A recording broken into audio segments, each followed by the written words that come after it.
Israeli কারাগার থেকে মুক্তি পেয়ে গাজার আল আকসা শহীদ হাসপাতালে পৌঁছেছেন এক নারীসহ ১২ জন ফিলিস্তিনি বন্দী।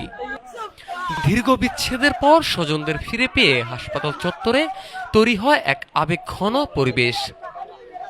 আন্তর্জাতিক রেড ক্রস কমিটির মধ্যস্থতায় এই স্থানান্তর প্রক্রিয়া সম্পন্ন হয়। গাজার দেইর আল বালার আল আকসা শহীদ হাসপাতাল। বুধবারের এই সকালটি ছিল অন্যরকম।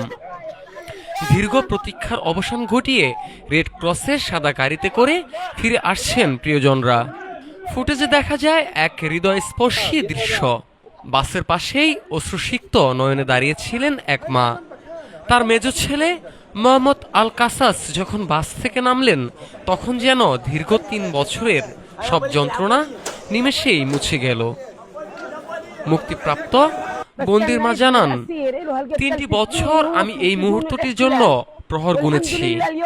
আজ সকালে যখন জানলাম আমার ছেলে ফিরছে, আমার আনন্দের কোনো সীমা ছিল না। আমার একটাই প্রার্থনা, বাকি সব বন্দী যেন এভাবেই নিরাপদে তাদের পরিবারের কাছে ফিরে আসতে পারে। ৩ বছরের বেশি সময় বন্দী থাকার পর মুক্তি পাওয়া মোহাম্মদ আল কাসাস শোনালেন কারাগারের তিক্ত অভিজ্ঞতার কথা। তিনি বলেন, অন্যদের তুলনায় আমি হয়তো অল্প সময় ছিলাম, কিন্তু সেই অভিজ্ঞতা বর্ণনা করার মতো নয়। আমি চাই না এমন ভয়াবহ অভিজ্ঞতার মধ্যে দিয়ে পৃথিবীর আর কেউ যাক। আইসিআরসির মুখপাত্র ইমান আল নাউক জানান, ক্যারাম সালুম ক্রসিং থেকে এই ১২ জন বন্দীকে সফলভাবে হাসপাতালে পৌঁছে দিয়েছে তাদের দল। তবে তিনি উদ্বেগের সঙ্গে জানান, ২০২৩ সালের অক্টোবরের পর থেকে ইসরায়েলি আটক কেন্দ্রগুলোতে তাদের প্রবেশের অনুমতি দেওয়া হচ্ছে না।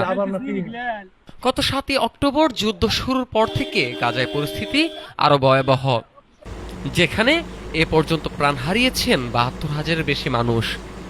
সেখানে বন্দীদের মুক্তি সামান্য স্বস্তি দিলেও আন্তর্জাতিক মহলের দাবি, বিচারের স্বার্থে রেড ক্রসকে যেন বন্দীদের ভাগ্য ও অবস্থান সম্পর্কে স্বচ্ছ তথ্য দেওয়া হয়। এদিকে মার্কিন মধ্যপ্রাচ্য বিষয়ক দূত স্টিভ উইটকফ সম্প্রতি সংঘাত অবসানে ডোনাল্ড ট্রাম্পের দ্বিতীয় পর্যায়ে শান্তি পরিকল্পনার কথা জানিয়েছেন। তবে মাঠের বাস্তবতায় ফিলিস্তিনিরা এখনো শুধুই মুক্তি আর শান্তির অপেক্ষায়।